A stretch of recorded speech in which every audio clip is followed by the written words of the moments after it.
Hello everyone, I hope you and your family are doing well. I am Rabah Fatima from Srajan Welfare Society and I am pursuing BA in Psychology, Journalism and English Literature. If you're new to our channel, let me tell you a bit about us.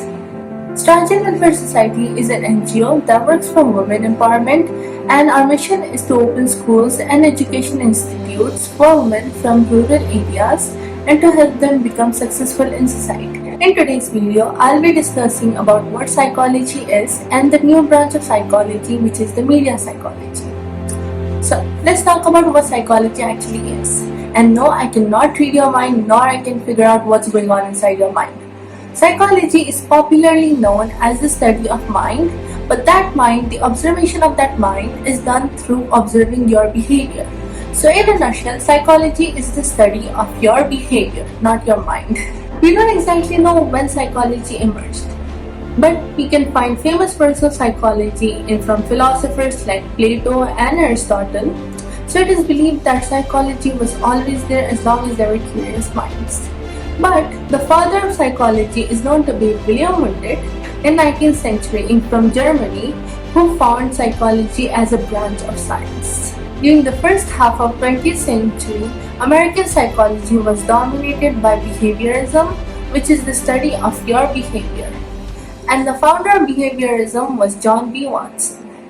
I know you guys are getting confused and you probably don't know any of these names, but don't worry, I'm pretty sure most of you know who Sigmund Freud is. I mean, a whole Netflix show was based upon him. In the early 20th century, Sigmund Freud came up with theory of psychoanalytics, and on the other hand, Charles Darwin came up with theory of evolution. And both of these theories combined made people go crazy because they thought they were next to God, but these theories proposed that humans were just like animals. So these theories made humans think out of the box, and that's the formation of psychology that we know today. There's so much more to psychology that we had a history of psychology lesson in my degree.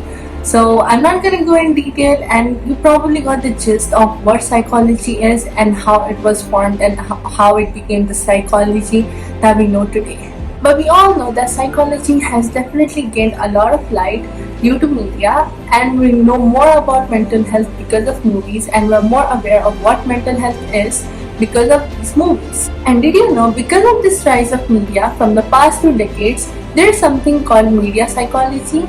And yes, to clear your doubt, there's psychology of everything. So, you may wonder what media psychology is.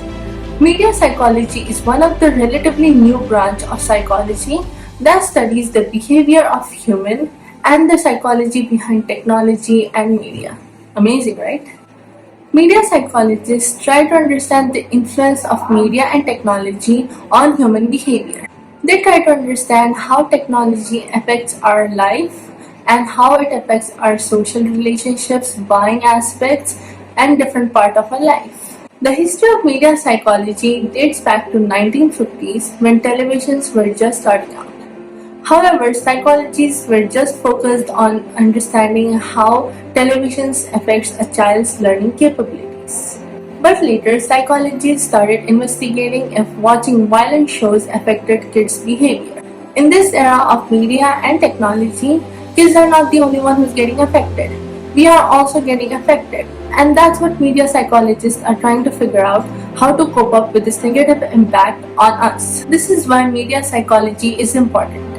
Even though it is a new branch and it is hard to define it, media psychologists help us to cope up with the new technologies and stop the overwhelming feeling it has on us. If you want to become a media psychologist, you don't need a clinical degree, that's for sure.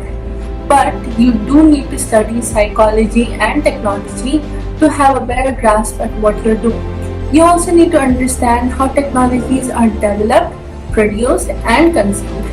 You also need bachelor's in psychology, and while you do get jobs right after bachelor's, most media psychologists prefer to go for master's or doctorate. As a media psychologist, you can work in broadcasting agency, advertising agencies, or any media outlet. Psychology is a broad subject and there are many branches in it.